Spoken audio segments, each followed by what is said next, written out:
cesa la controversia sobre la presencia de un joven inexperto en la torre de control del aeropuerto del Dorado, interactuando con un vuelo en una situación abiertamente irregular. Vamos a revelar detalles inéditos de la trasescena de este delicado incidente que ha tenido enorme repercusión en la opinión pública. Fraile, comencemos recordando puntualmente el episodio para quienes puedan no estar muy empapados en los hechos. Gustavo, todos sorprendidos el lunes 21 de julio, cuando pasadas las 3 de la tarde ingresaron a la cabina de la torre de control del Aeropuerto Internacional El Dorado 2 personas que estaban en el registro de autorizaciones, procedimiento normal, rutinario del día a día. Normalmente, en ese horario no corresponde a la hora pico de la operación aeronáutica. La torre de control tiene bajo su radar operaciones de cerca de 37 vuelos por hora, 20 aeronaves saliendo, 17 entrando. Digamos que son vuelos nacionales e internacionales. ¿Quiénes eran los visitantes, Espinosa? Un padre y su hijo, Gustavo. La figura del padre no es del todo desconocida para algunas de las personas que a esa hora estaban en el turno de la torre de control, porque se trata de Carlos Andrés Chavarro, controlador de tránsito aéreo de la regional noroccidente, específicamente en el Aeropuerto Internacional José María Córdoba, ahí cerca de Medellín. Junto a él estaba su hijo, Juan Diego Chavarro, mayor de edad, quien manifestó que el objeto de la visita a la torre de control era conocer el contexto del trabajo de los controladores aéreos en tiempo real, porque él,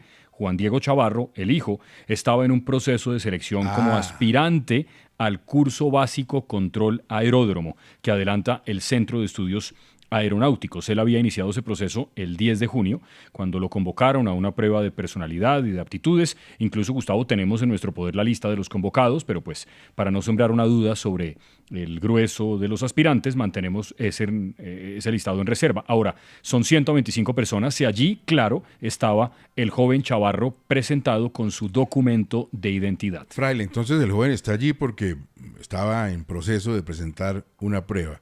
¿En qué consiste esa prueba de la que habla Espinosa? Mire, Gustavo, en esa prueba se evalúa la respuesta, por ejemplo, del aspirante a la licencia de controlador de aeródromo a situaciones y tareas que enfrentaría a diario en su supuesto puesto de trabajo. Una especie de simulacro. Quienes lo vieron esa mañana recuerdan que estuvo conversando con otros aspirantes a quienes les compartió recomendaciones de qué hacer frente a distintas circunstancias. Un ejercicio que parecía académico. Me da la impresión, Espinosa, que este es un caso clásico de darse un tiro en un pie. Sí, Gustavo, es obvio porque la presencia de Juan Diego Chavarro en la torre de control del Dorado se volvió noticia por la publicación que él mismo hizo en su cuenta de Instagram, en sus redes sociales, de un video de cerca de 1 minuto en el que se le ve y se le oye interactuando con las tripulaciones de 3 aeronaves, un vuelo de LATAM y 2 de Avianca. Con uno de ellos tuvo un diálogo incluso en inglés. Por ejemplo, al vuelo 4131 de LATAM, que provenía del Aeropuerto Internacional Ernesto Cortizos, en Barranquilla, le indicó el cambio de frecuencia para su rodaje a la plataforma de llegada.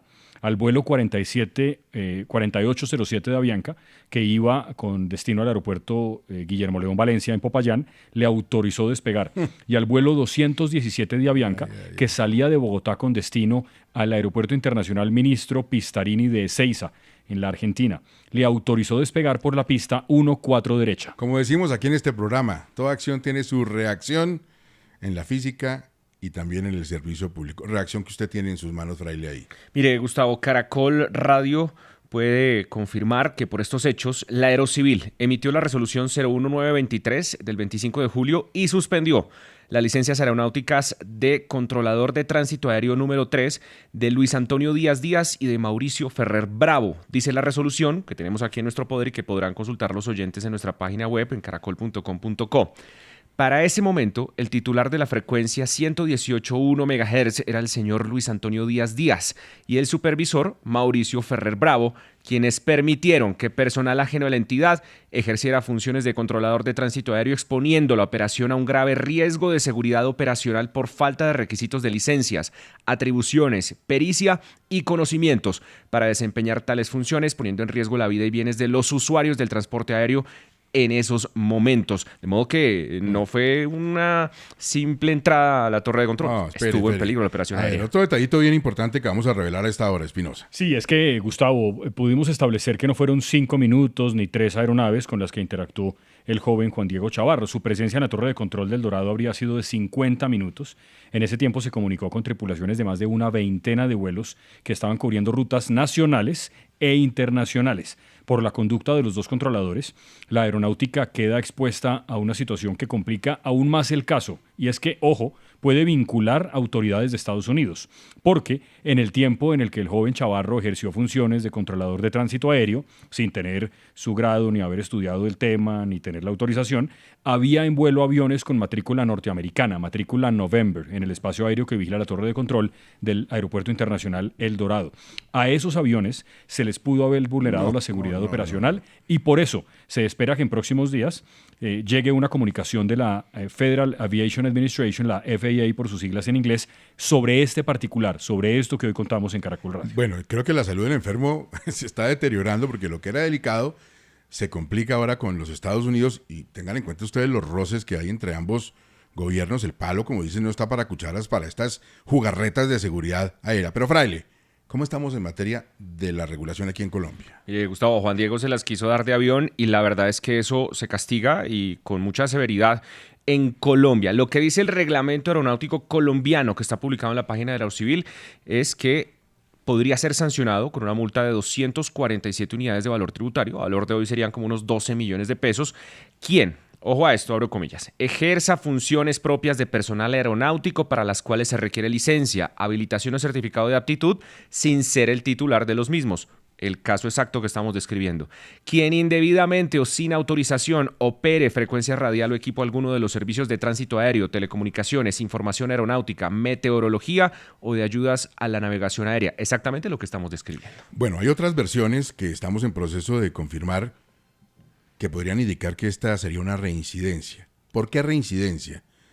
Porque a la Aerocivil han llegado algunos datos de que no sería la primera vez que el joven Chavarro ejercía estas funciones de controlador aéreo o lo llevaban a una torre de control. Esas versiones que, repito, tendrá que confirmar Aeronáutica Civil, aseguran que ya había ocurrido lo mismo en el Aeropuerto Internacional José María Córdoba, donde su papá es controlador aéreo y que su caso no sería el único. Se habla incluso de otro aspirante al curso, una mujer, una aspirante, para obtener esa licencia de controlador aéreo, que también habría recibido el mismo entrenamiento de parte de un familiar, también controlador, en el aeropuerto de Río Negro que sirve a la ciudad de Medellín. En eso va esta tormenta que envuelve al joven aspirante a controlador y a varios profesionales que le habrían permitido a él y a otras personas sin preparación jugar a controladores. Esta tempestad va a arreciar para triste consecuencia de los controladores, gente trabajadora, dedicada, a la que tanto debemos los colombianos por su trabajo abnegado, pero el lío está lejos de aterrizar. Faltan muchos pies de altura. Esta historia continuará.